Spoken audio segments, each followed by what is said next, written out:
Good morning everyone, myself Dr. Kirti, Assistant Professor, Physiotherapy Department. So today we'll discuss about abnormal gait and ankle and foot deviations. So normal gait requires adequate strength, a range of motion of all the joints, proprioception and balance. Body can adapt during injury or pathology by making certain biomechanical compensations. So patients show very characteristic gait deviation which is associated with the compensation or consequence of specific impairment. So there are numerous causes of abnormal gait, which we could if the muscle is weak, how weak it is. If the joint motion is limited, then how limited it is. Abnormality maybe caused by pain, limited range of motion, muscle weakness or paralysis, any upper or lower motor neuron lesion, leg length discrepancy. It could be due to pain which results in antalgic or limpic gait, due to neurological disturbance, or we can say muscular paralysis, which results in both spastic or flaccid gait. Spastic includes circumductory gait, seizuring gait, dragging or paralytic gait, and flaccid includes the lurching, waddling, quadricep, foot drop, stamping. There could be cerebellar dysfunction, which results in ataxic gait. Loss of kinesthetic sensation results in stamping gait, and basal ganglia dysfunction lead to Pestinot gait. So due to abnormal deformity, gait could be equinus, equinovarus, calcaneal, knock and bony gait, genuric or vatum, and due to leg length discrepancy, equinus gait results. So what we look for during gait analysis, first, like in this figure shown, that abnormal shoulder arm motion and the alignment of spine or pelvis, hip flexion extension movement, pelvic torso leg rotation, either hip moving in or out from normal position, any deviation in the knees, or abnormal pronation supination in the feet. So what are the ankle and foot deviations in gait? So first we are having during initial contact, the deviation could be foot slap.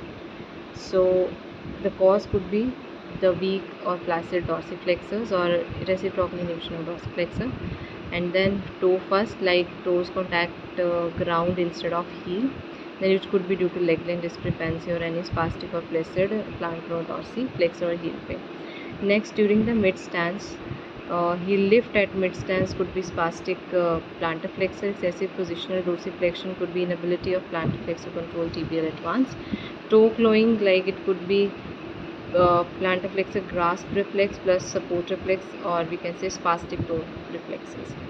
So during gait deviation, or we can say push off, during push off phase, insufficient transfer of weight from lateral heel to medial forefoot, and during swing phase, insufficient dorsiflexors, so that forefoot and toes doesn't clear. And in varus, the foot could be excessively inverted, spasticity of inversion, or flaccid or weak dorsiflexion and eversion, or we can say extension pattern.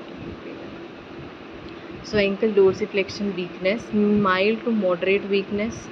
So during this, the motion is poorly controlled, leading to foot slap, and due to which the speed could be increased and lateral ankle instability may be reduced.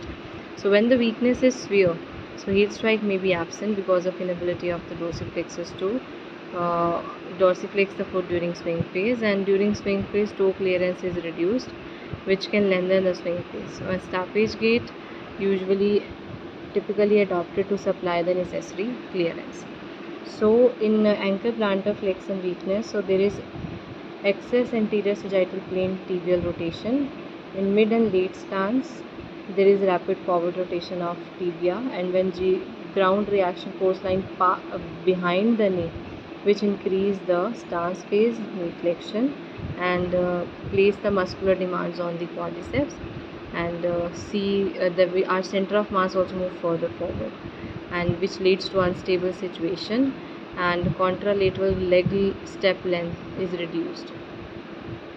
So foot drop or slapping gait, which could be due to dorsiflexor weakness, which could be due to paralysis of common peroneal nerve. There won't be normal heel strike, so it is known as slapping gait. Equinus gait. Equinus means horse because of paralysis of dorsiflexor, which results in plantar flexor contraction. So patient usually walk on his toe, that is toe walking, and it could be the compensation by plantar flexor for a short walk. Next, we have calcaneal gait, which could be the paralysis of plantar flexor causing the dorsiflexor contraction. Now the patient walk in this on his or her heels, which is characterized by great amount of dorsiflexion at the ankle and knee flexion during stance. And single limb support duration is shortened because of difficulty in stabilizing the TV of the knee. Thank